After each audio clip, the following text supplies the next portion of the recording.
आज हम प्रोसेसिंग यंत्र के बारे में पढ़ेंगे। तो तैयार हो तुम पिंकी पिंकी? जी मैडम जी। बच्चों, हमने अभी तक इनपुट डिवाइसेस, आउटपुट डिवाइसेस के बारे में तो पढ़ा ही।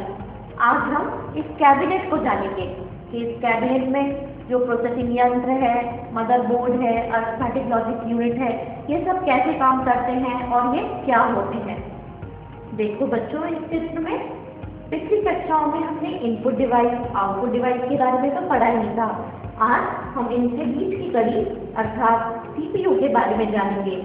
जैसा कि इस चित्र में दिखाया गया है, सीपीयू के विभिन्न भाग, कैसे इनपुट डिवाइस से डेटा मिलता है, कैसे सीपीयू उसको प्रोसेस करता है, स्मृति में भंडारित करता है और आउटपुट डिवाइस से इंफॉर्मेशन को प्रस्तुत करता है। यही सब हम आज की कक्षा में पढ़ेंगे। डेटा एवं निर्देशों का संसाधन केंद्रीय संसाधन इकाई द्वारा किया जाता है। इसे अंग्रेजी में सेंट्रल प्रोसेसिंग यूनिट कहते हैं और शॉर्ट में इसे सीपीयू कहा जाता है। प्रोसेसिंग इकाई मनुष्य के दिमाग के समान कार्य करती है। यह सूचना को समझना, उस पर गणना करना एवं निर्णय लेने की क्षमता भी रखती है। केंद्रीय संसाधन इकाई के मुख्यतः दो घटक होते हैं। पहला एएलयू अर्थात अरिथमेटिक एंड लॉजिक यूनिट, जिसे हिंदी में अंकगणितीय एवं तार्किक इकाई कहते हैं, और दूसरा है सीयू अर्थात कंट्रोल यूनिट अर्थात नियंत्रण इकाई। यह दोनों केंद्रीय संसाधन इकाई के मुख्य घटक हैं। तो बच्चों, तुम्हें यहाँ तक समझ आया? जी मैडम जी। कंप्यूटर चाहे छोटा हो या बड़ा, यह इकाई तो जरूरी होगी। स्मृति में भंडारित प्रोग्राम अथवा निर्देशों को सीपीयू ही एग्जीक्यूट करता है। तो बताओ पिंकी, तुम्हें सीपीयू से क्या समझ आया? मैडम जी, सीपीयू का मतलब वह इकाई जो निर्देशों के अनुसार डेटा पर प्रोसेसिंग करती है। अरे वाह पिंकी, तुम्हें तो बड़े अच्छे से समझ आया। तो चलो बच्चों, अब हम एएलयू के बारे में बात करते हैं। अरिथमेटिक एंड लॉजिकल यूनिट में इलेक्ट्रॉनिक सर्किटरी होती है जो कि गणितीय एवं तार्किक क्रियाएं संपन्न करती है। इस इकाई में 4 तरह के गणितीय जोड़, गुणा, भाग, घटा कार्य संपन्न होते हैं।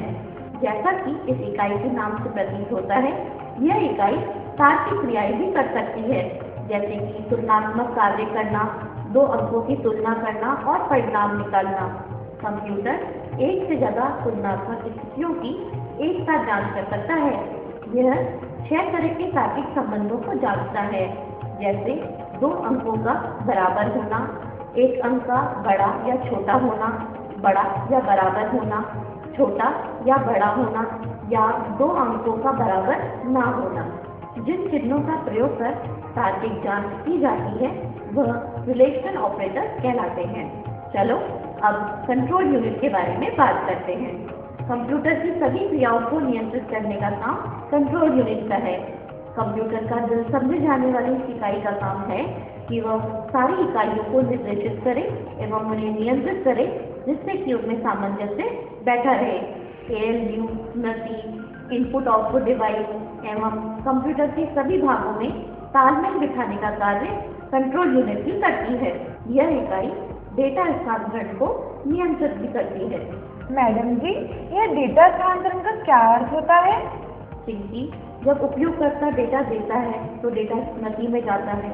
स्मृति से प्रोसेस होने के लिए एएलयू में, एएलयू से वापस स्मृति में और वहां से आउटपुट डिवाइस पे जाता है। तो इस तरह से यह सब डेटा स्थानांतरण है। सभी प्रक्रियाएं जैसे कि इनपुट की प्रक्रिया, आउटपुट, संसाधन, स्मृति भंडारण की प्रक्रिया, इन सब को निर्देश देने का काम कंट्रोल यूनिट का ही है। कंट्रोल यूनिट को ही यह निर्णय लेना होता है कि कब डेटा लेना है, कहाँ रुकना है, कहाँ भंडारण करना है इत्यादि। कंट्रोल यूनिट को ही यह ध्यान रखना होता है कि सभी क्रियाओं का एक के बाद एक संचालन कैसे हो। चलो बच्चों, अब माइक्रो प्रोसेसर के बारे में बात करते हैं। माइक्रो प्रोसेसर ही सिस्टम का वो अवयव है जो डेटा को प्रोसेस करता है। वह गति जिस पर कंप्यूटर अपनी प्रक्रिया का निष्पादन करता है वह क्लॉक रेट कहलाती है। जितनी गति तेज होती है उतनी तेजी से माइक्रो प्रोसेसर अनुदेशों एवं डेटा को प्रोसेस करता है। मैडम जी, कैबिनेट पे माइक्रो प्रोसेसर कहाँ होता है? माइक्रो प्रोसेसर देखना है तुम्हें? अच्छा चलो, मेरा एक कंप्यूटर खुला हुआ है, मैं उससे तुम्हें माइक्रो प्रोसेसर दिखाती हूँ।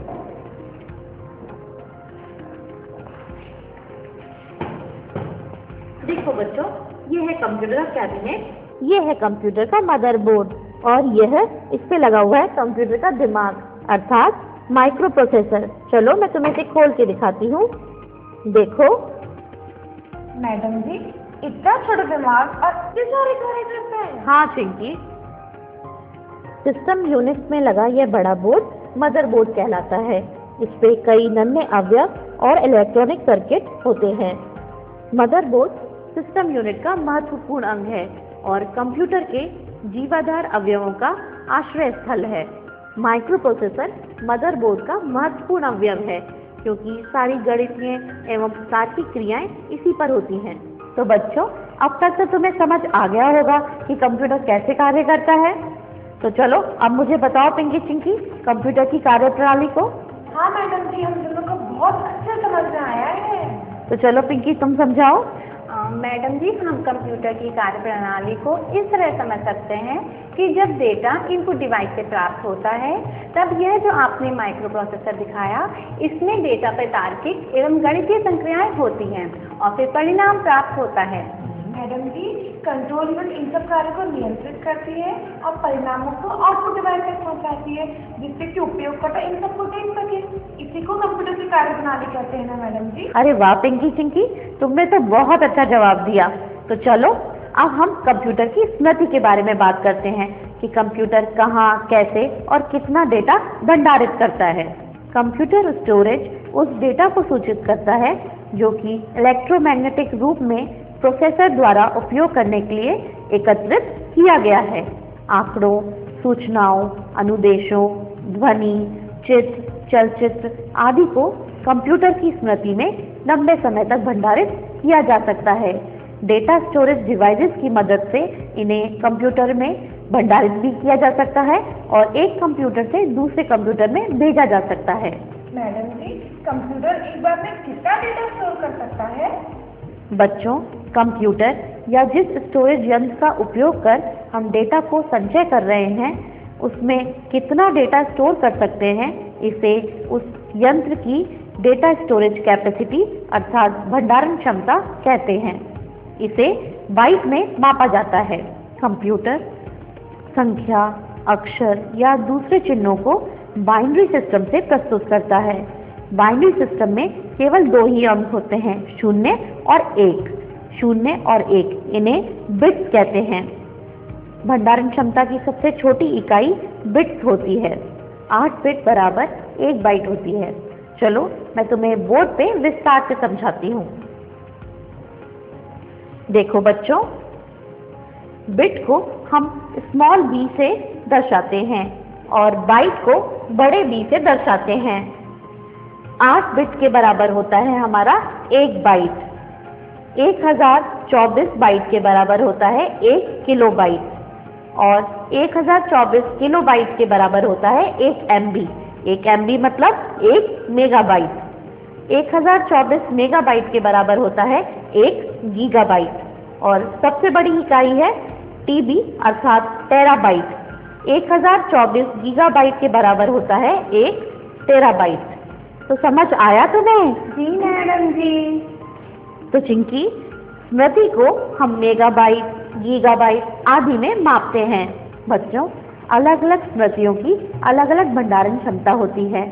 जैसे जैसे हम उनके बारे में पढ़ेंगे हम उनकी भंडारण क्षमता को भी देखेंगे। लेकिन मैडम जी, हमें यह तो बताइए कि कंप्यूटर की विभिन्न मेमोरी कौन सी होती हैं? पिंकी, कंप्यूटर में 2 प्रकार की स्मृतियां होती हैं। पहली जिसे बोलते हैं प्राइमरी मेमोरी और दूसरी सेकेंडरी मेमोरी। प्राइमरी मेमोरी जिसे कंप्यूटर का इंटरनल स्टोरेज कहा जाता है और सेकेंडरी मेमोरी को कंप्यूटर का एक्सटर्नल स्टोरेज कहा जाता है। चलो बच्चों, अब प्राइमरी मेमोरी के बारे में बात करते हैं। प्राइमरी मेमोरी कंप्यूटर की मुख्य मेमोरी होती है। यह मेमोरी सेमीकंडक्टर व फ्लिप फ्लॉप से बनी हुई होती है। प्राथमिक मेमोरी शब्दों में विभाजित रहती है। एक शब्द 1 बाइट से लेकर कई बाइट तक का हो सकता है। एक शब्द कितनी बिट भंडारित करता है, यह उस शब्द की लंबाई अर्थात वर्ड लेंथ कहलाता है। प्रत्येक स्मृति शब्द का एक पता होता है जो कि अन्य स्मृति शब्दों के पते से भिन्न होता है। स्मृति शब्दों को उनके पतों से ही काम में लिया जाता है। बच्चों, प्राथमिक स्मृति दो प्रकार की होती है, पहली रैम और दूसरी है रोम। रैम? क्या रोम? ये रैम रोम क्या होता है मैडम जी? बच्चों, रैम का मतलब होता है रैंडम एक्सेस मेमोरी और रोम का मतलब है रीड ओनली मेमोरी। देखो, यह दोनों मेमोरी मदरबोर्ड पर ही होती हैं। यह देखो, ये रैम है और यही कोई इलेक्ट्रॉनिक सर्किट है जो रोम का है। अब हम रैम को ही विस्तार से समझेंगे। रैम प्राथमिक स्मृति का वह भाग है जहां पर उपयोगकर्ता के द्वारा दिए हुए आंकड़े व अनुदेश भंडारित किए जाते हैं। रैंडम एक्सेस मेमोरी से लिखने व पढ़ने की प्रक्रिया बड़ी तीव्र गति से की जा सकती है। जैसा कि इसका नाम है रैंडम एक्सेस मेमोरी, तो बताओ बच्चों, रैंडम एक्सेस से तुम क्या समझते हो? मैडम जी, रैंडम एक्सेस मतलब किसी भी क्रम में चुनना। बिल्कुल ठीक पिंकी। रैम स्मृति के शब्दों को बिना किसी प्रतिबंध के किसी भी क्रम में एक्सेस किया जा सकता है, इसलिए ही इसे रैंडम एक्सेस स्मृति कहते हैं। परंतु बच्चों, यहाँ पर एक बात ध्यान देने की है कि यह मेमोरी वॉलेटाइल होती है। वॉलेटाइल मतलब कि यदि विद्युत आपूर्ति बंद कर दी जाए तो स्मृति में भंडारित सभी सूचनाएं विलुप्त हो जाती हैं। रैम की भंडारण क्षमता कितनी होती है? आजकल कंप्यूटर में 64 MB या 128 MB या इससे अधिक क्षमता की रैम लगाई जाती है।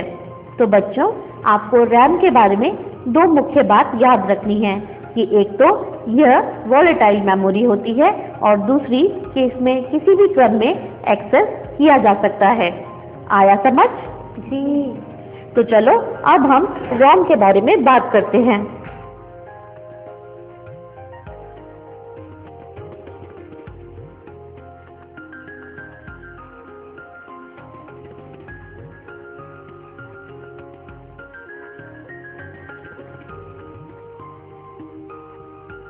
इसमें भंडारित सूचनाएं स्थायी होती हैं, अर्थात विद्युत आपूर्ति बंद करने के बाद भी इसमें संग्रहित डेटा नष्ट नहीं होता। यह रोम के नॉन वॉलेटाइल नेचर को प्रदर्शित करती है। बच्चों, कंप्यूटर को शुरू करने के लिए जो आवश्यक निर्देश होते हैं वे रोम में भंडारित किए जाते हैं। यह निर्देश स्थायी रूप से संग्रहित किए जाते हैं, अर्थात इनको बदला नहीं जा सकता है। अर्थात रीड ओनली स्मृति का प्रयोग उन सूचनाओं के भंडारण के लिए होता है जो समय के साथ नहीं बदलती हैं। आज बाजार में रोम बदले हुए स्वरूपों में भी उपलब्ध है, जैसे कि प्रोम, ईप्रोम, डबल ईप्रोम आदि। प्रोम का मतलब होता है प्रोग्रामेबल रीड ओनली मेमोरी।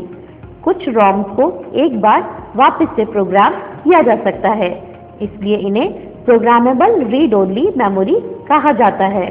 इसी तरह से ईप्रोम, इनका मतलब है erasable programmable read only memory. यह वो रोम होती हैं जिन्हें इरेज अर्थात मिटाकर दोबारा से इसमें सूचना लिखी जा सकती है। जिन रोम में विद्युत तकनीक के द्वारा रोम को मिटाया जाता है उन्हें इलेक्ट्रिकली इरेजेबल रोम कहते हैं। इसी तरह से अगर पराबैंगनी किरणों अर्थात अल्ट्रावायलेट रेस की मदद से रोम को मिटाया जाए तो इसे UV EEPROM अर्थात अल्ट्रावायलेट इरेजेबल रोम कहते हैं। तो बच्चों, स्मृति में अभी तक हमने पढ़ा रैम, रोम, प्रोम, EEPROM, double EEPROM, UV EEPROM, तो यह सब प्राइमरी मेमोरी में आती हैं। आया समझ तुम्हें? जी मैडम जी। चलो बच्चों, अब हम कैशे मेमोरी के बारे में बात करते हैं। केंद्रीय संसाधन इकाई में निर्देशों का निष्पादन अति तीव्र गति से होता है, इसलिए आंकड़ों व निर्देशों के लिए प्रोसेसर को इंतजार न करना पड़े, इसके लिए रैम व प्रोसेसर के मध्य एक विशिष्ट स्मृति का प्रयोग किया जाता है जिसे कैशे मेमोरी कहते हैं। कैशे स्मृति प्राथमिक स्मृति की तुलना में काफ़ी तेज होती है, लेकिन यह काफ़ी महंगी होती है, इसलिए काफ़ी कम उपयोग में लाई जाती है। प्राइमरी मेमोरी की तुलना में यह काफ़ी छोटी होती है, लेकिन इसकी गति तेज होने के कारण इसका उपयोग होता है। मैडम जी, यह तो समझ में आ गया कि कैशे मेमोरी क्या होती है, लेकिन इसकी उपयोगिता तो अच्छे से समझ नहीं आई। देखो बच्चों, चूंकि प्रोसेसर काफ़ी तीव्र गति से काम करता है, प्रोसेसर जिस निर्देश व आंकड़ों पर काम कर रहा है वह प्राइमरी मेमोरी से प्रोसेसर के पास आते हैं, जिसमें काफ़ी समय लगता है। सीपीयू को व्यर्थ इंतजार ना करना पड़े, इसके लिए कैशे काम में लाई जाती है।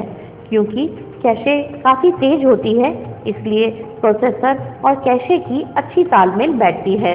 तो बच्चों, अगर कैशे ना होती तो सीपीयू को इतनी तीव्र गति से डेटा व आंकड़े ना मिल पाते और उसका प्रॉपर यूटिलाइजेशन नहीं हो पाता। तो मैडम जी, इसका मतलब तो यह हुआ कि सीपीयू में संसाधन के समय सारे आंकड़े व निर्देश कैसे नहीं रहते हैं? नहीं चिंकी, सारे नहीं, केवल वो आंकड़े और निर्देश जिन पर अभी काम हो रहा है, क्योंकि कैशे मेमोरी काफ़ी कम होती है।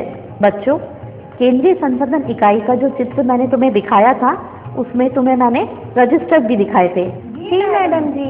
आंकड़ों, मध्यवर्ती परिणामों को स्टोर करने के लिए प्रोसेसर रजिस्टर का प्रयोग करता है।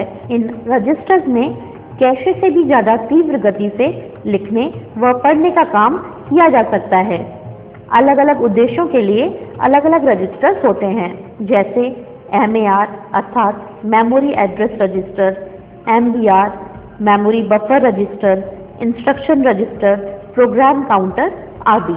इन रजिस्टर्स का अलग अलग उद्देश्य होता है, जैसे IR अर्थात इंस्ट्रक्शन रजिस्टर में वह निर्देश स्टोर होता है जिस पर अभी काम हो रहा है। इसी तरह से MBR अर्थात मेमोरी बफर रजिस्टर में मध्यवर्ती परिणाम व आंकड़े स्टोर होते हैं।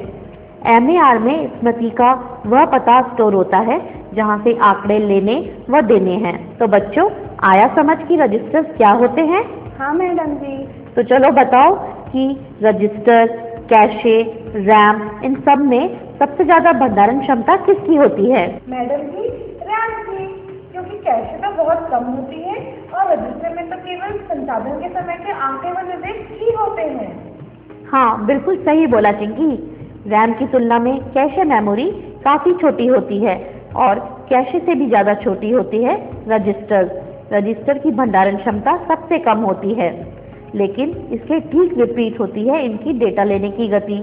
रजिस्टर्स में प्रोसेसर बहुत ही जल्दी तीव्र गति से डेटा ले सकता है, कैशे में इससे ज़्यादा समय लगता है और सबसे ज़्यादा समय लगता है रैम से डेटा लेने में। ठीक है बच्चों? ठीक है मैडम। लेकिन मैडम जी, क्या मेमोरी का पार्ट यहीं पे खत्म हो गया? अरे नहीं बच्चों, अभी तो हमें सबसे बड़ी स्मृति यानी कि सेकेंडरी मेमोरी अर्थात द्वितीयक स्मृति को भी समझना बाकी है। बाह्य स्मृति अर्थात द्वितीयक स्मृति कही जाने वाली इस स्मृति की भंडारण क्षमता काफ़ी अधिक होती है, जिसे GB अर्थात गीगाबाइट में मापा जाता है।